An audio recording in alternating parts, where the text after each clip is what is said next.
이준석 개혁신당 대선 후보는 오늘 당원들에게 보낸 이준석의 뉴스레터에서 3차 TV 토론 중 저의 부적절한 표현으로 인해 많은 분들께 실망과 상심을 안겨드렸다고 사과했습니다. 제 진심이 제대로 전달되지 못하고 표현의 수위로 인해 상처받으신 모든 분들께 깊이 사과드린다고 밝힌 겁니다.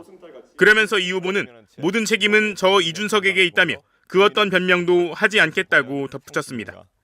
또 의혹이 앞선 한순간의 경솔함으로 국민 앞에 진심으로 서겠다는 다짐을 지키지 못한 순간이 있었다. 다시는 같은 실수를 반복하지 않도록 더욱 절제된 자세로 임하겠다고도 말했습니다.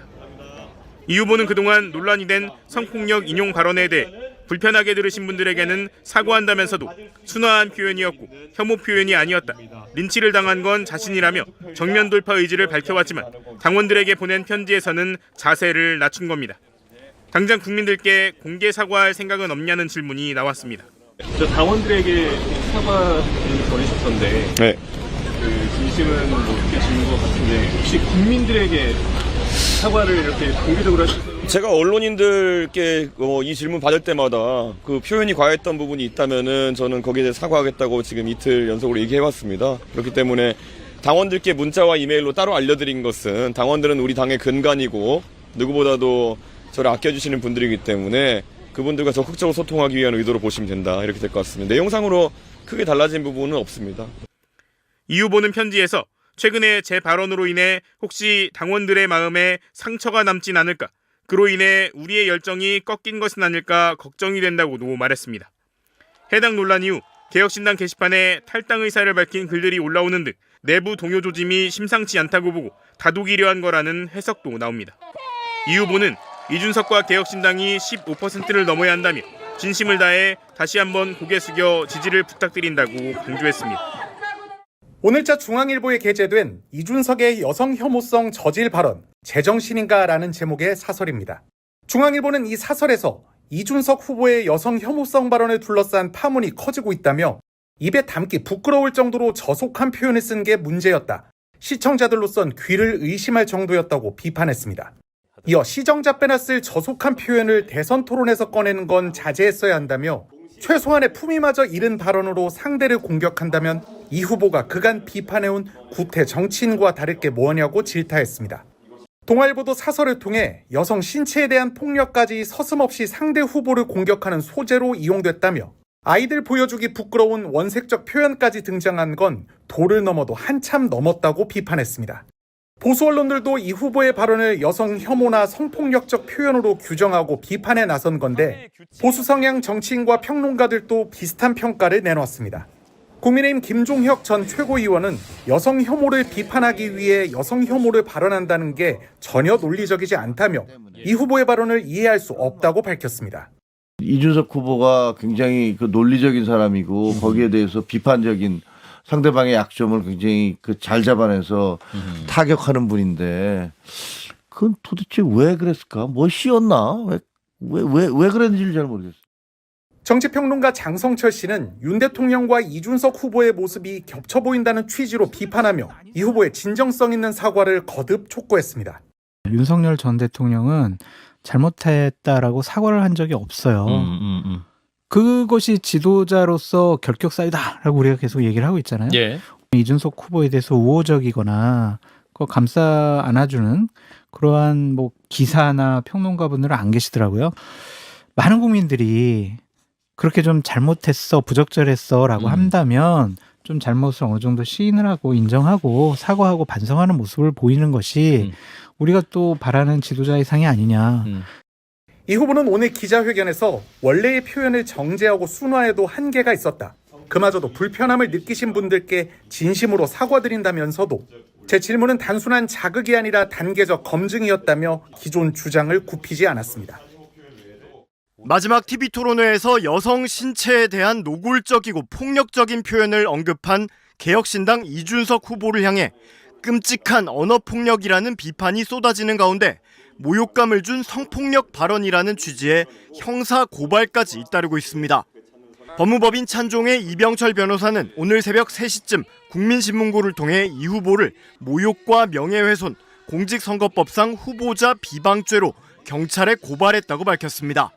이 변호사는 이준석은 토론회에서 상대 후보를 비방하기 위해 여성 신체 부위를 운운하는 발언을 했다며 해당 표현으로 방송사에서 일하는 여성과 방송을 시청한 여성 등을 심각하게 모욕했다며 고발했습니다.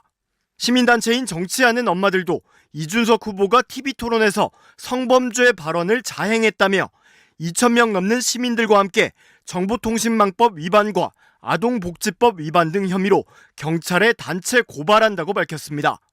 민주노동당은 폭력의 선정적 재현을 고스란히 듣도록 만든 것 자체가 끔찍한 폭력이라며 통합 대신 저열한 혐오 정치를 일삼은 이 후보는 대선에 임할 자격이 없다고 비판했습니다. 민주당도 방송에서 입에 담을 수 없는 폭력적 표현으로 국민을 충격에 빠뜨렸다며 토론을 빙자한 폭력에 책임져야 할 것이라고 질타했습니다. 이준석 후보는 끔찍한 언어폭력으로 국민을 모독하였습니다. 많은 국민들께서 또다시 스트레스를 받으셨을 것 같아 안타까웠습니다. 논란의 표현에 대해 이준석 후보는 인터넷상에서 누군가가 했던 믿기 어려운 수준의 발언에 대해 굉장히 순화해서 물어본 것이라며 추상같이 답하지 못한 두 후보가 무자격자라고 반박했습니다. 예. 순화를 해가지고 질문을 드린 거거든요. 솔직히 그 표현을 어떻게 더 순화할 수 있을지 잘 모르긴 하겠습니다. 예. 근데 그래서, 예. 저는 근데 뭐 그 두 정당에서 왜 그런 문제에 대해서 명쾌하게 답을 하지 못하는지 궁금합니다. 이 후보는 페이스북에도 글을 올려 혐오나 갈라치기라는 단어를 자주 쓰면서도 정작 본인의 진영 내 문제에 대해선 침묵하거나 외면하는 위선을 지적하지 않을 수 없었다며 고소 고발엔 무고로 맞대응하겠다고 물러서지 않았습니다.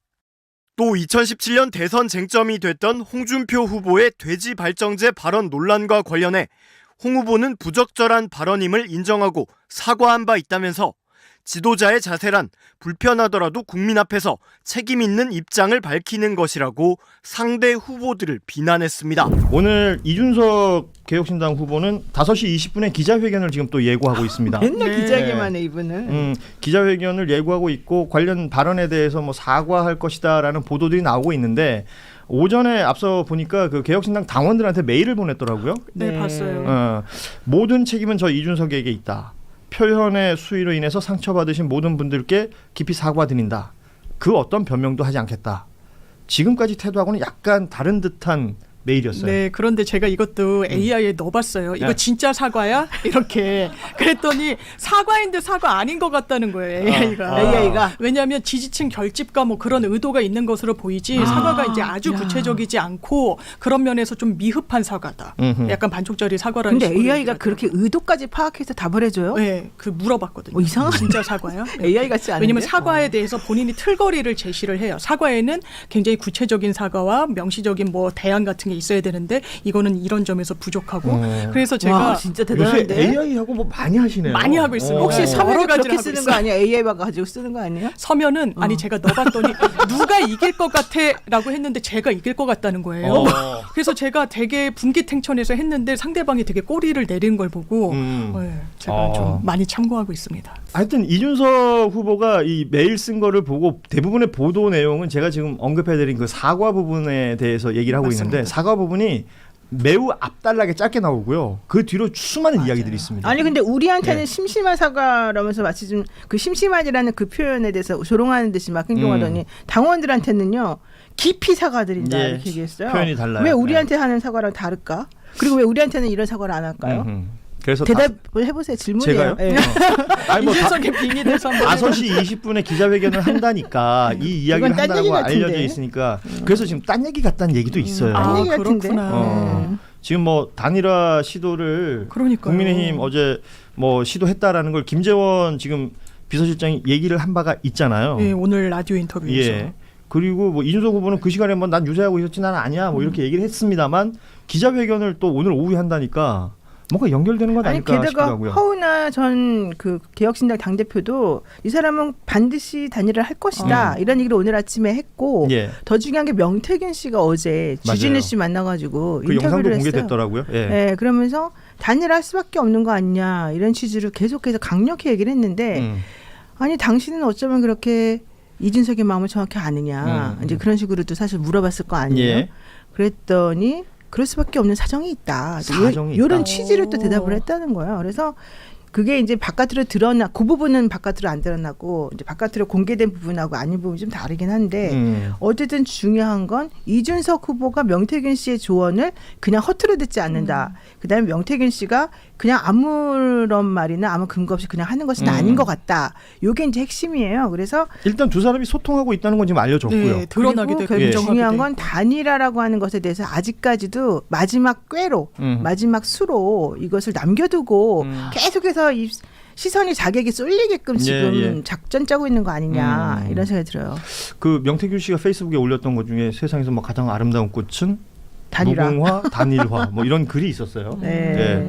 어찌됐건 지금 명태균 씨의 등장 그리고 이준석 후보의 지금 기자회견 예고 그리고 오늘 아침 김재원 그 비서실장이 했던 이야기 이런 것들 좀 정리해 보면 무슨 말이 나올지 조금 뭐 단순 사과로만 끝이 날 것이냐. 그러니까요. 아니면 이 사과와 함께 또 다른 자신의 향후 행복 이런 것들도 얘기를 할 것이냐. 요거는 조금 관심을 가질만 한 것 같습니다. 그럼 왜 그 얘기는 안 하죠? 그 뉴스타파에서 계속해서 지금 올리고 있는 성매매 의혹에 대한 막 하고 아니 그게 아니라 이준석 씨한테 예. 이준석 후보는 왜 거기에 대한 답을 안 하냐? 그래서 그 기자가 엄청나게 이제 따라 붙으면서 그 구체적인 정황이 나왔는데 어떠냐 그랬더니 완전 침묵하고 거기에 대해서는 대단히 불손한 태도로 답변하지 않고 그거는 윤석열 시즌 2 같았어요. 그러니까 저는 예. 정말 그 말을 듣고 사람들이 만든 조언인데 준석열이라고 부르더라고요. 아니, 그래서 왜 예전에 MBC 이기주 기자가 대통령실 그 도어 스태핑 할 때 막 그때 이기정인가요? 네, 이기정, 맞아요. YTN 이기정, 전 맞아요. 고성으로 사전 막 싸우는 장면들이 출신. 연출되고 했을 때 그때 윤석열이 보여줬던 태도는 쓱 한번 보고 가버렸잖아요. 맞아요. 이번에 뉴스타파 이명선 기자가 질문할 때도 비슷했던 것 같아요. 네. 이명선 기자 계속 오버랩 질문하는데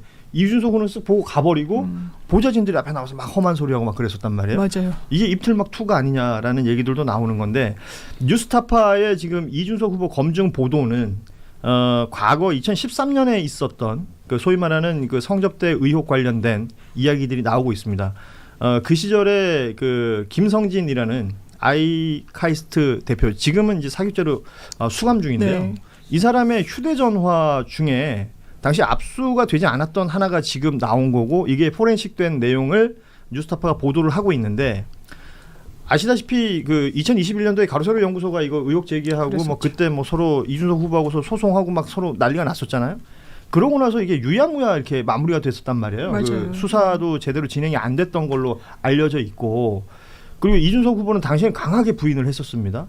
그러면서 지금 본인은 뭐 뉴스타파 보도에 페이스북에 글 올리면서 당시 무혐의 됐던 거 뉴스타파가 지금 이상하게 뒤집어 꼬우고 있다.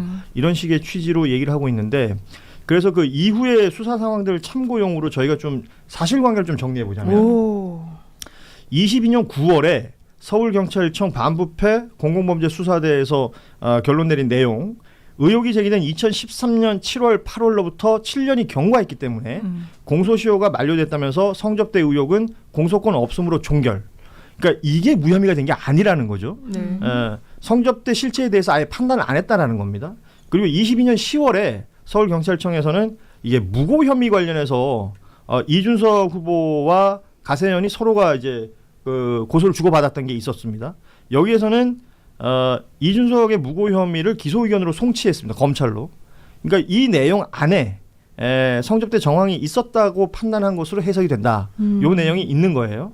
그리고 24년 9월에 서울중앙지검이 이때는 검찰이죠. 이준석 무고 혐의를 무혐의 처분했다. 여기서는 뭐냐면 김성진이라는 사람의 진술에 일관성이 없고 성접대 지목 여성이 있었는데 그 여성과 고발인 쪽의 진술이 서로 엇갈린다는 이유가 있었다.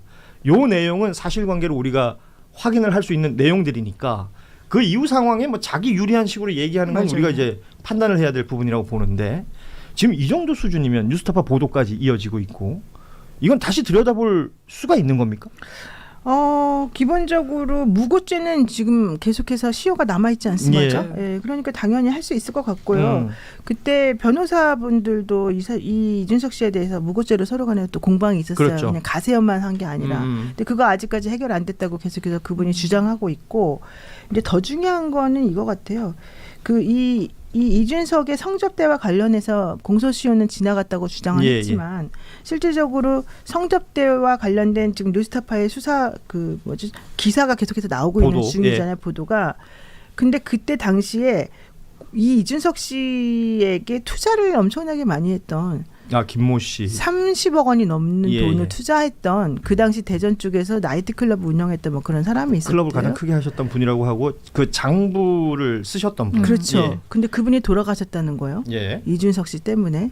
스스로 목숨을 끊었다고. 예, 뭐 이렇게 작년에 그랬다는 거고. 네. 예, 그분의 그 자료가 지금 남아 있는 것이고. 그래서 그 거기 자료를 보면, 가지고서 예. 그 장부를 가지고서 이제 이 뉴스타파에서는 지금 이 의문을 계속 제기를 하고 있는 거지 않습니까? 예. 그래서 만약에 실제 그렇게 돈을 받았던 것이 사실이고 그 투자가 그런 식으로 기망에 의해 가지고 이루어졌다 그러면 사실 그 부분과 관련해서는 아직 시효가 저는 살아 있을 것으로 지금 보여요. 그건 아예 사건화를 다르게 시킬 수 있는 거네요. 예, 별도로. 그래서 그 부분과 관련해서 지금 이준석 후보에 대해서는 할 게 진짜 많은 거야. 단순히 성접대를 받았냐 안 받았냐, 그러니까 성매매를 했냐 안 했냐 이거는 아주 부차적인 부분이고 그거가 연결해가지고 나와 있는 수많은 이 실체가 있다는 거예요. 근데 그 얘기를 오늘 제가 아침에 방송을 하면서 허은하 전 대표랑 같이 방송을 했는데 허은하 전 대표가 너무 잘 알고 있어요. 그래서 그와 관련해가지고 지금 나올 게 되게 많다.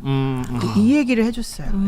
아니 왜냐면 집권일수록 이제 네거티브 이슈에 대해서는 정리를 좀 하고 이러니까 아마 공유가 됐을 거라고 제가 변호사님 말씀드리니까 이 추측이 되고 이게 말씀 주신 것처럼 그러니까 성매매 자체는 그런데 뉴스타파가 새로 이렇게 확보해가지고 낸 걸 보면 너무 구체적이에요. 언제 어디를 가고 선물을 해놓고 뭐 집에 들렸다 가라오케를 들렸다 무슨 호텔에서 투숙하는 그 일련의 일정과 관련해서 여러 접대를 안 받았다고 할 수 없어요. 다만 이제 시효 문제인데 지금 무고도 ING인 거 아닙니까? 이 시효가 도과됐기 때문에 실체 파악에 수사기관이 엄청 적극적으로 나서진 않은 걸로 보이는데 무고는 다른 거예요. 너 거짓말로 고소를 했니 안 했니 이 부분이기 때문에 그런 성접대 여부가 있었어 없었어는 다시금 제로 베이스에서 볼 수밖에 없는 부분이고 무고를 판단하기 위해서라도 그러면 이거는 살아있는 이슈인데 거기에 대해서 질문을 받을 때마다 사실상 거부하고 답변하지 않는다. 그러면서 본인은 검증을 명목으로 막말을 그것도 TV 토론 중에 일삼는다. 진짜 이상한. 그 전의 입장들을 봐야 돼요. 이 진짜 비겁한 사람인데 27일 토론 당시에 그 폭탄 발언을 던질 때도 누가 그 댓글을 달았는지 지목조차 못했습니다. 못했죠. 누군가라고 했죠. 네. 그것도 질문도 권영국 후보한테 했어요. 네. 그리고 그날 저녁에 밤에 토론 끝나고 논란이 되니까 해명이랍시고 페이스북에 곧바로 글을 하나 쓰는데 거기서는 또 뭐라고 하느냐. 평소에 성차별과 혐오 지적을 많이 하는 그 두 분 후보한테 인터넷상에서 누군가 한 말을 내가 가져와서 한번 기준을 물어본 것이다 이런 얘기합니다. 이재명 후보와 관련된 얘기라는 걸 이때도 못해요. 못하죠. 네. 그리고 계속해서 28일 어제 낮까지 어떤 입장이 반복되느냐. SBS, 라디오건 페이스북이건 국회에서 기자들에게 말하는 것이건 어떻게 얘기를 하느냐. 나는 일반적으로 인터넷상에 돌아다니는 발언 하나를 소개한 것이다.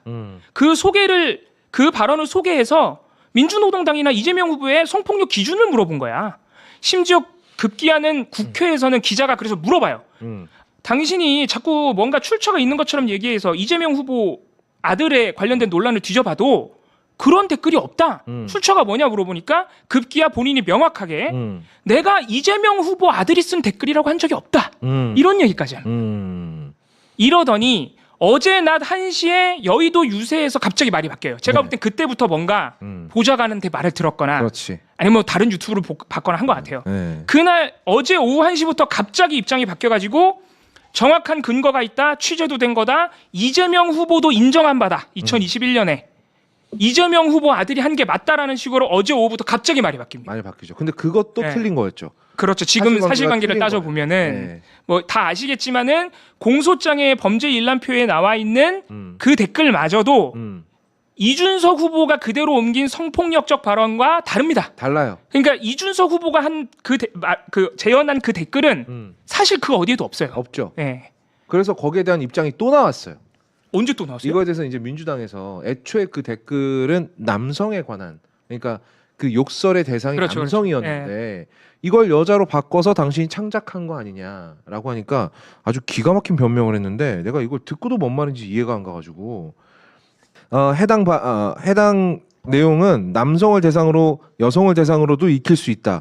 그 중에 하나를 골라서 가정적 상황으로 물어본 것이다. 또 가정적 상황이라 그러네. 네. 이재명 후보 아들이 한 걸 자기가 인용한 거라며 순화해서. 근데 가정적 상황으로 보통 이렇게 상황을 바꿔서 얘기하는 거 보통 창작이라고 하지 않습니까? 그러니까요. 저는 처음에는 분명히 이재명 후보를 비방하기 위해서 악마화하기 위해서 무려 대선 토론자리에서 그걸 던졌으면서 정확한 출처를 그때 당시에 모르고 가세연에서 나온 합성 짤만 본 상태로 그거를 내뱉어 놓고 문제가 될 거니까 이재명 후보 아들 문제가 아니라고 쭉 주장하다가 어제 오후 늦게부터 갑자기 입장을 바꿔가지고 공소장 하나 찾았다는 이유로 내가 맞는 말 했다라는 식으로 입장이 바뀐 게 이거는 정말 비겁한 것을 넘어가지고 왜냐하면 그 입장마저도 지금 부정확한 상태니까. 그렇지.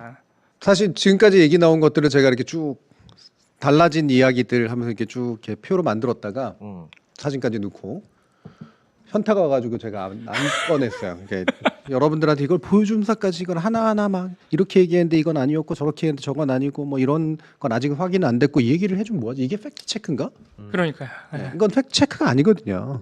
애초에 자기가 어디서 뭐가 나온지를 확신하지도 못한 채 얘기를 맞아요. 꺼낸 게 일단 문제인 거고 맞아요. 사후적으로 자꾸 내 말이 맞지 내 말이 맞지 아니 애초에 말이 무슨 말인지도 모르겠는데 뒤에 가서 내 말이 맞지 내 말이 맞지 하는 것 자체가 웃기잖아요. 그래서 말이 계속 바뀌고 상황에 따라 이리저리 왔다 갔다 한다라는 것 자체가 일단 근본적으로 문제예요. 네. 누구 말이 맞고 어떤 것이 확인이 되었고보다 두 번째로는 그런 말을 한 것 자체가 문제야. 맞아요. 이게 사실 제일 중요한 겁니다. 네. 네, 맞아요. 그런 말을 한 것 자체가 문제라고. 이런 혐오적 표현이 들어간 말을 누구나 보는데 앞에서 한 게 문제라고. 인용이든 말든. 예. 인용이라고 만약에 친다고 하더라도 그 인용조차도 범죄적이에요. 원래. 맞아요. 그렇죠. 예. 2차 가해적인 측면이라든가 이런 거. 듣는 사람들이 갑자기 내가 왜 저런 표현을 듣고 있어야지? 이렇게 되는 거라고. 근데 그 표현을 그렇게 쓰는 것 자체가 문제다라고 이제 성인지 감수성이라고 흔히 표현하는 이 얘기를 했더니 또 뭐라 그러냐면 심상정 후보가 지난 2017년 대선에도 유사한 발언을 했다. 또 물타기를 시전했는데 또 틀렸어. 돼지발정제 얘기 막 이러면서. 그것도 진짜 나빴어. 진짜. 심상정 후보는 당시 돼지발정제 얘기를 한 적이 없어요. 그리고 그리고 기본적으로 당신 이거가 잘못됐어요 그러면 그거에 대해서 반박이나 해명을 하는 게 아니라 쟤도 그랬어요 자꾸 이래. 그러니까. 네. 그 발언이라고 하는 것 자체의 기본적인 것들을 나는 그 전에도 몰랐다고 보고 누군가가 찾아가지고 그 얘기해줬다고 생각하는데 맞아요. 네. 그 발언을 보고도 느끼는 게 없나? 표현을 안 했어야 된다라고 느껴야지. 여기서도 이미 그런 표현이 나와 있고 수준을 그런 식으로 옛날에 거놨다 이거야. 그건 지가 긋는 건가? 그렇지. 예. 이미 뭐 우리나라에서는 대선 토론에서 그 정도 발언할 수 있는 것으로 2017년에 기준이 잡혔대. 지 맘대로 얘기를 해. 누가 그 기준을 네가 잡는 거야? 누가 잡는 거야? 한계가 다 드러난 게 본인이 심상정 후보가 그때 당시 무슨 말을 했는지 확인도 안 한 거예요. 그냥. 네. 그러니까 알려줬으면 확인을 해봐야 되는데 그냥 얘는 바로 나가는 그걸 거야. 안 해. 네. 그리고 얘한테 알려주는 데가 여러분 다 아시잖아요. 팸코예요. 다른 어떤 뭐 참모가 있는 게 아니야. 얘는 팸코야. 팸코. 팸코에 그러니까 올라온 게시글 베스트글 하나를 보고 확인도 안 하고 그걸 대선 토론 자리에서 그냥 떠벌린 거야. 그러니까 그리고 뭐 자기가 그걸 어떻게 더 이상 순화할 수 있겠냐 이런 식으로 얘기를 하잖아요. 인용하면서 순화한 거예요. 네. 순화한 게 아니라 악화시킨 거라니까. 그렇지. 순화가 아니야. 더 악화시킨 거지 진짜로. 그러니까 창작이라고 얘기를 하는 거고. 근데 이걸 순화라고 표현을 할 수 있는 그 마인드. 이게 전 악마적이라고 생각하는 거예요. 그러니까 이건 되게 사이코패스적인 거거든요. 상황에 따라 언제든 말을 바꿀 수 있고 언제든 자기 이익에 유리하게 얘기할 수 있고 얼굴 하나 바꾸지 않고 거짓말을 할 수 있는 거. 그리고 나서 자기의 그런 잘못을 지적하는 사람들한테는 또 오히려 거짓말한다고 고소고발하겠다고 얘기해요. 전형적으로 사이코패스적인 행동이거든. 근데 문제는 얘는 항상 매스컴이 다 보고 있는 데서 얘기를 한단 말이에요. 그러니까 이게 탈진실 정확히 되게 탈진실적인 상황인데 탈진실이라고 하는 건 진실과 거짓에 대한 관심이 없는 상태거든요. 원래. 진실이든 거짓은 상관없어. 그리고 언제든 내가 했던 말 내가 맞는 걸로 만들 수 있어. 그렇지. 약간 이 그태도거든. 수준에 가까워요. 예. 계속해서 말을 받고 계속해서 그때 맞게 말을 하면 되는 거야. 그리고 그게 그냥 말이라고 하는 값어치를 엄청나게 떨어뜨리는 행동이고 말의 값어치를 떨어뜨리는 게 자기한테 유리해. 누구나 다 말이라고 하는 것이 무게가 있는 거고 책임지는 거다라는 생각을 안 하게 만드니까.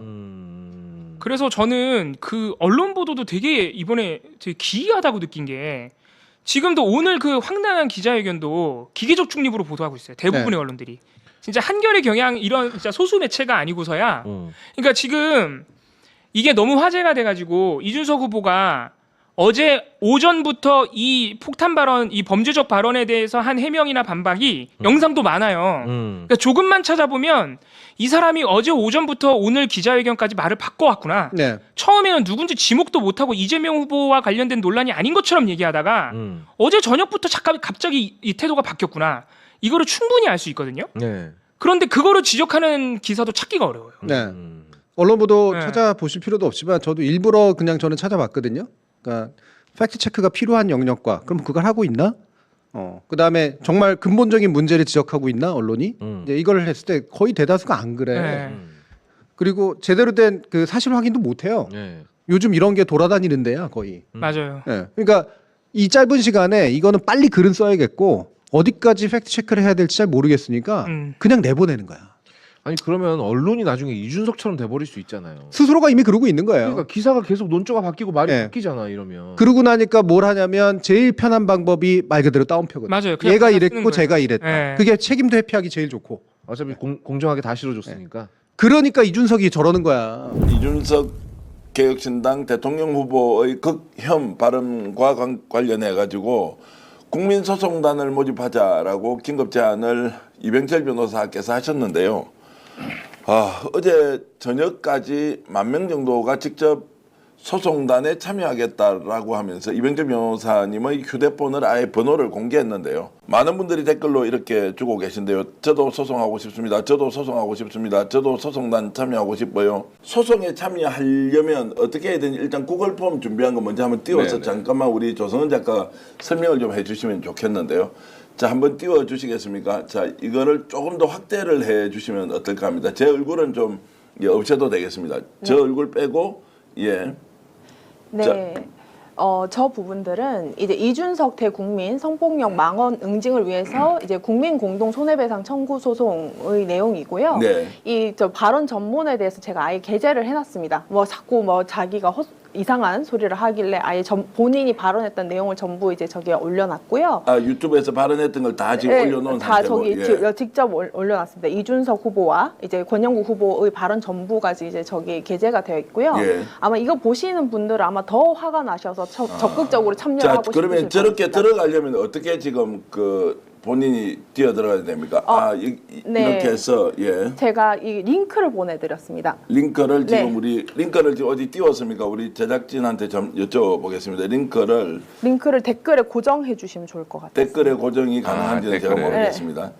자, 아니면 저걸 인터넷으로 어떻게 치면 됩니까? 내가 이제 어디로 들어가서 하려고 하면 그게 이제 아예 URL을 제가 URL을 하는 게 아니라 그러니까 저 소송에 들어가려면 구글에다가 이렇게 타이핑을 하면 들어갈 수 있는 거 아닌가요? 제가 아마 그 링크를 보내드렸는데 그거가 바로 연결이 되어 있거든요. 링크가 아니면 그래 어떻게? 지금 이제 우리 PD가 없이 지금 방송을 하기 때문에 링크를 올릴 수가 없을 수가 그러면은 있어서 혹시 그 제작진께서 제가 링크를 댓글로 지금 올리면 이거 고정을 시켜주실 수 있는지? 그것도 지금 기술적으로 좀 어려울 수 어렵나요? 있어서 링크를 일단 저한테 좀 보내주시고요. 네, 지금 보냈습니다. 제가 이제 링크를 우리 제작진한테 이제 보내드릴 텐데 제가 잠깐만요. 네. 저도 지금 댓글 같은 게 워낙 많이 들어와가지고 맞아요. 자, 이병철 변호사님 폰번호는 어제 있긴 하지만 그건 지금 공개하더라도 지금 일일이 다 받을 수가 없어서 자, 이제 링크를 지금 제가 우리 박농 감독에게 지금 보내겠습니다. 이거를 지금 고정을 해줄 수 있는지 아니면 아랫부분에 띄워줄 수 있는지 댓글 창에다가 일단 올려주시면 좋을 것 같은데 자, 어찌됐든 어제 방송한 거랑 하여간 지금 계속 재방송하는 거랑 거기에 이걸 계속 올려놓으면 되겠네. 자, 올릴 수 있는지 이제 지금 이제 재방송은 다 이제 끝이 났기 때문에 가지는 않고요. 지금 이제 올라갔습니다. 아이고 우리 박농 감독 대단하십니다. 자, 우리 지금 스피스 실시간 채팅창 우측 상단에 지금 여러분들이 소송에 참여하려면 1인당 10만 원의 피해 보상을 추진하는 소송이고요. 소송 참여 비용은 무료이고요.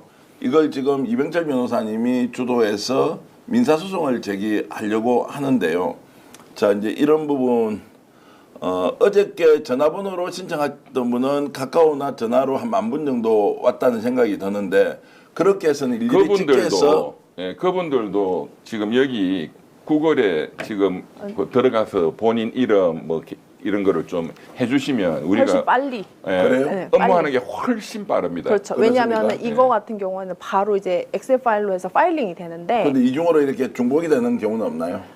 그건 다 정리가 됩니다. 다 정리된다. 네, 중복은 다 걸러집니다.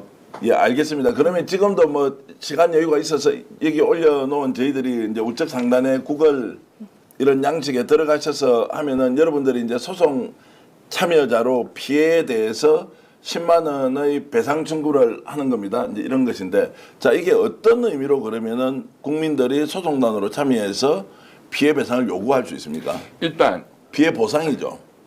일단, 용어가, 일단 손해배상. 손해배상. 예.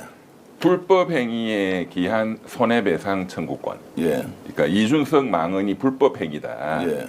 거기에 대해서 내가 정신적으로 피해를 입었다. 그래서 정신적 그 위자료를 달라. 불법 행위에 기한 손해배상 청구권이고, 이제 민법 규정에 따라서. 근데 이제 제가 좀 그 우리 시청자분들 좀 부탁 말씀드리겠는데요. 지금 어제 방송 이후에 제 휴대폰에 지금 엄청나게 한 10,000분 가까이 지금 들어가 있고, 제가 확인을 못한 분이 대부분이에요. 예.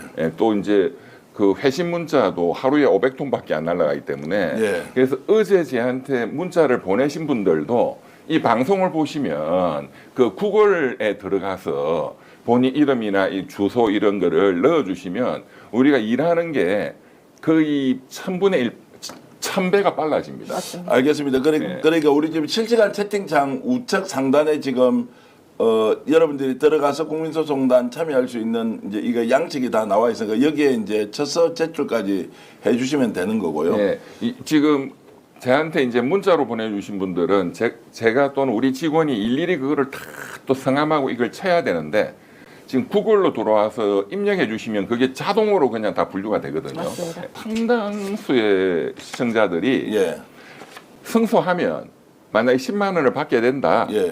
그거 그냥 안 받겠다 이런 분들도 아니 많았어요. 그러니까 기부하겠다는 분도 엄청 기부하겠다. 올라오고 받는 게 목적이 아니고 그렇죠. 어떤 식으로 혼내는 게 그런 중요한 이름으로 응징하는 데 응징해야 한다 참여하겠다. 이렇게 하고요. 그래서 이번에 제가 알게 된 게, 깨달은 게, 우리 이제 그 국민들이 이런 국민 주권, 진짜 주권자로서 자신의 권리를 행사하기 위해서 이 참여할 수 있는 기회가 그간에 별로 없었구나. 그냥 수동적으로 이 방송을 듣는 입장, 또 정치권의 그 움직임을 그냥 구경만 해야 되는 입장, 거기서 적극적으로 참여해서 이걸 바꾼다 하는 데 대해서 이 폭발적인 반응이 있다. 이게 굉장히 좀 중요한 것 같고, 그래서 좀 이따 우리 전 대표님 또 말씀하시겠지만 이런 그 참여할 수 있는 투쟁의 방식을 계속 그 윤석열 상대로도 이렇게 만들고 해야 될 것 같습니다. 자, 이렇게 이제 질문 주신 분도 있습니다. 윈더님께서는 자, 이제 승소하면 저도 기부합니다. 이런 분들은 굉장히 많고요.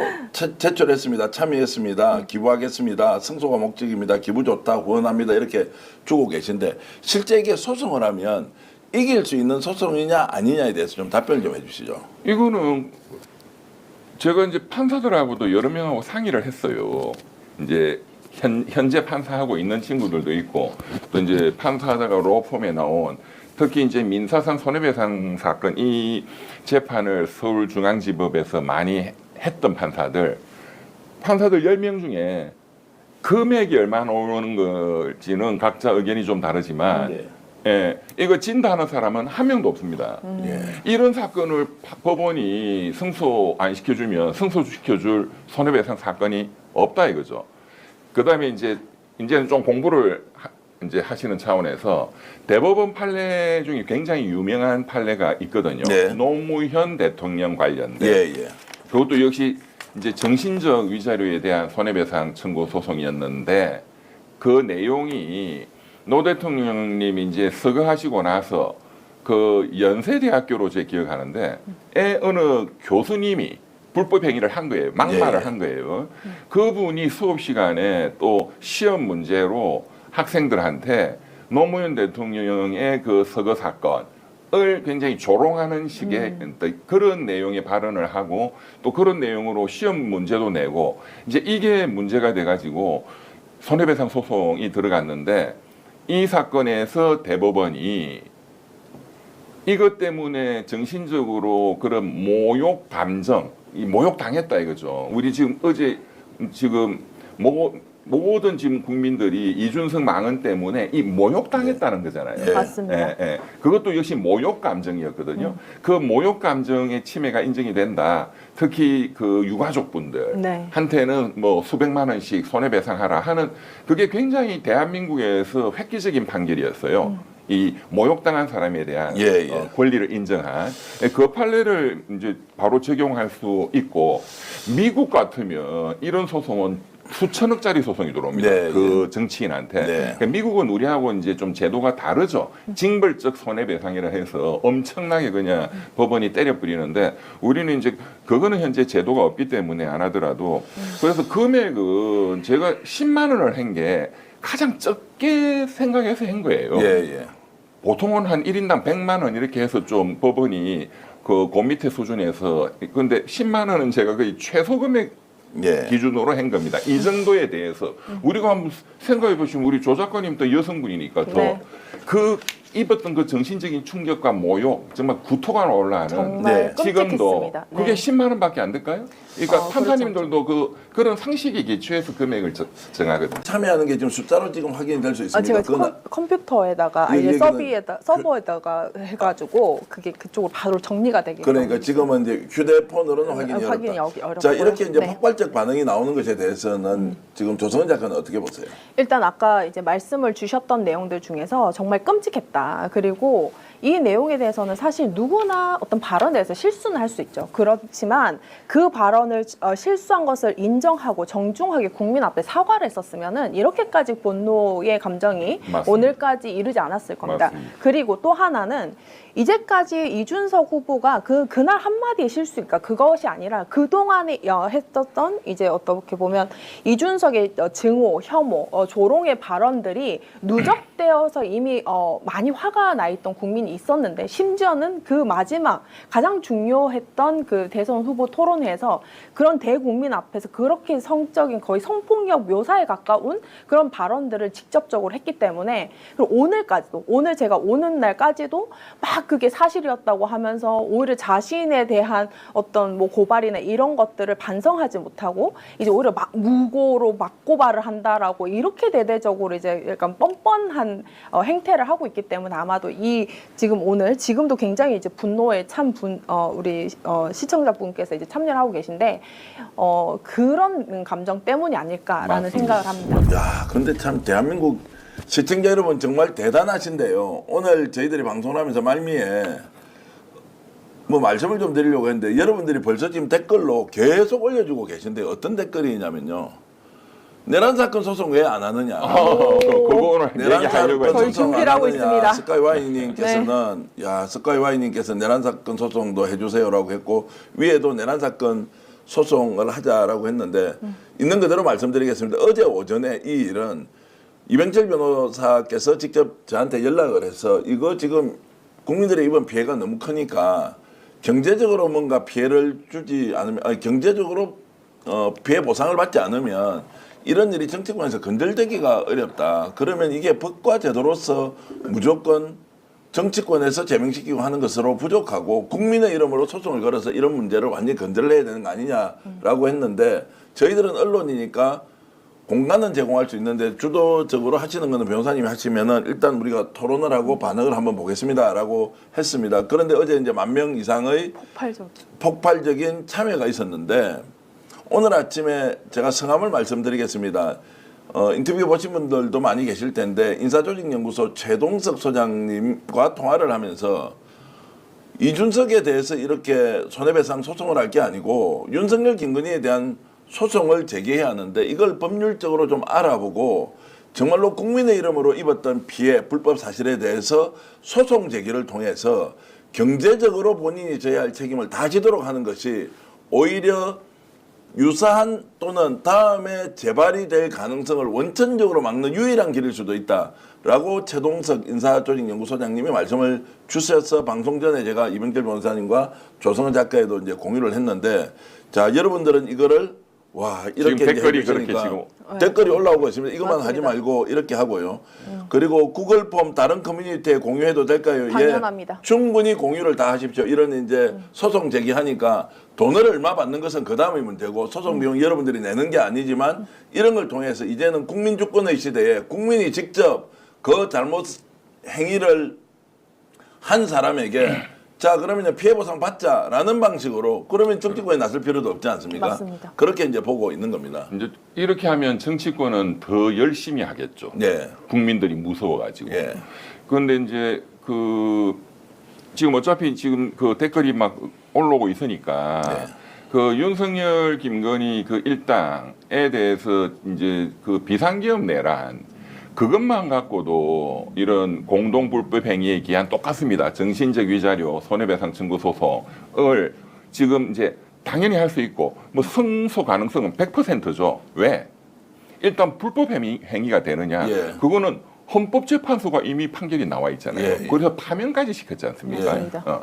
그다음에 이제 형사재판도 현재 여러 진행이 되고 있지만 그러면 피고가 누구냐? 이거는 공동으로 다수가 불법 행위자잖아요. 윤석열이부터 지금 그 중요한 최상목이 쪽지도 나왔다는 정황이 나오고 있잖아요. 그 비상입법회의 그 쪽지. 그다음에 한덕수도 그런 문건을 또 뭐 받았다는 정황, 그 출국 금지돼 있고, 그러니까 이 내각 김문수도 뭐가 나올지 모르죠. 일단 내각의 공동불법 행위자, 공범들이 피고로 들어와야 되고, 그다음에 지금 재판 받고 있는 군 사령관들, 이 사람들, 그리고 국민의힘의 그 12월 3일 날 일부러 안 들어가고 당사에서 도망 다니고 했던 그 주경호 등등 국민의힘 관계자들, 여기 이준석이도 들어가야 될 것 아닌가 이런 생각도 들어요. 내란 일당들, 내란 수괴 및 내란 일당들을 피고로 형사사건이 아니고 민사입니다. 재산을 완전히 뺏어오자 이겁니다. 이 사람들을 공동 피고로 국민들이 뭐 100만 명이든 1000만 명이든 지금 하는 거하고 똑같이 1인당 뭐 10만 원씩 해서 100만 명이 1인당 10만 원씩 하면 1000억입니다. 그럼 이 일당들의 재산을 싹 다 뺏어올 수 있습니다. 탈탈 털어버릴 수 있죠. 뭐 한덕수, 저기 윤석열, 김건희까지. 그래서 이제 그 소송은 지금 요 다음 주 일단 대통령 선거가 이제 끝이 나면 한번 일단 검토를 해보자 하는 거고, 제가 좀 질문을 드릴게요. 그러면 승소 가능성은 있다고 말씀하셨고 확률로 보면 진짜 높습니까? 그 승소 가능성? 승소 가능성은 90% 이상이죠. 그렇습니다. 금액은 더 좀 작을 수도 있고. 이 소송을 하면 통상적으로 소송 기간은 얼마나 걸립니까? 이 사건은 사실은 심리할 게 별로 없거든요. 증거라는 게 다 국민들 앞에서 생중계가 됐으니까. 무슨 증거 조사를 해가지고 복잡한 이런 게 시간이 많이 걸리는데, 이거는 뭐 증거라는 건 다 판사님들도 다 알고 있는 거예요. 그래서 사실 6개월, 빠르면 6개월 이내. 6개월 이내 1심이 끝날 수 있다. 보통 손해배상 사건은 1심 가지고 서로 치열하게 다투고 하면은 몇 년 걸립니다. 근데 이 사건은 뭐 빠르면 6개월. 지금까지 우리 기억으로는 이렇게 정치인을 상대로 국민들이 입었던 피해에 대해서 보상을 해달라 이런 소송이 있었습니까? 없었죠. 그렇기 없었죠. 때문에 이거는 굉장히 중요한 어떤 지점이라고 생각합니다. 만약에 이게 어떤 하나의 판례와 어떤 예시가 만들어질 수 있다면 앞으로 사실 기존의 정치인들은 자신이 돋보이기 위해서 언론 앞에, 대국민 앞에 굉장히 막말을 그 어떤 도구로 삼았단 말입니다. 그렇기 때문에 어느 순간부터 정중하고 국민 앞에 겸손해야 되는 정치인들이 굉장히 막말을 하고 어떤 타 정치인에 대해서 굉장히 증오적인 표현을 하면서 그것을 사실상은 그걸 직접 듣는 것은 국민이었거든요. 그런 짓을 이제 못하게 하고, 그러니까 말이, 정치는 말로 하는 건데 그 말이 품격이 올라갈 것이고요. 그리고 앞으로 그 또 특히나 이 이준석 후보의 지금 저 태도, 오늘까지 그 발언을 하고 나서 오늘까지도 단 한 번의 그 어떤 그 반성이라든지 자기 얼마나 큰 죄를 저질렀나라는 그런 것들, 이게 어떤 특정 후보에 대한 비방의 죄가 아니라 국민 앞에 정치인으로서 그렇게 막말을 했던 그 내용들이 정말 사실상 어떤 형사적인 죄라기보다는 정말로 굉장히 어떤 그 죄의식 자체가 대법원 없다라는 판례에도 부분인 이 거죠. 불법행위 손해배상 이거를 인정하는 그 여러 가지 판단 요소가 있는데, 지금 말씀하신 것처럼 이런 막말 불법행위를 한 이후에 거기에 대해서 사과한다든가 피해를 보상한다든가 하는 진지한 노력을 안 했다 이렇게 되면은 금액도 올라가고 권리가 인정 안 될 게 인정되고, 이게 굉장히 중요한 요소입니다. 공적 인물. 그게 대법원의 판례 이론입니다. 그 우리 시청자들도 이 이론을 좀 많이 아셔야 더 관심도 갖고. 그러니까 공적 인물 이론이라는 그 판례의 법리는 뭐냐면은 일반 민간인보다 공적으로 굉장히 유명한 연예인이라든가 정치인들은 네. 그 책임이 훨씬 더 크다는 거거든요. 예. 만약에 일반인이 우리 일반 어느 동호회에서 이런 쌍욕 같은 성폭력 발언을 했다면 예. 그 자리에서 아마 난리가 나겠죠. 예, 예. 가만히 안 놔두겠죠. 예, 예. 그러면 이 대통령 후보로 나온 가장 공적인 지위에 있는 인물이 만약에 유명한 연예인 스타가 이런 말 했다면 그 사람 지금 존재할 수 있을까요? 뭐 당연히 그 사람은 그건 아예 대출인 거예요. 예, 예. 그렇지 않습니까? 예, 유명한 연예인이. 그런데 그 연예인보다 훨씬 공적 책임이 강한 게 정치인이고 대선 후보거든요. 예, 예. 그렇게 생각해 보시면 이준석이의 이 운명은 끝난 거죠.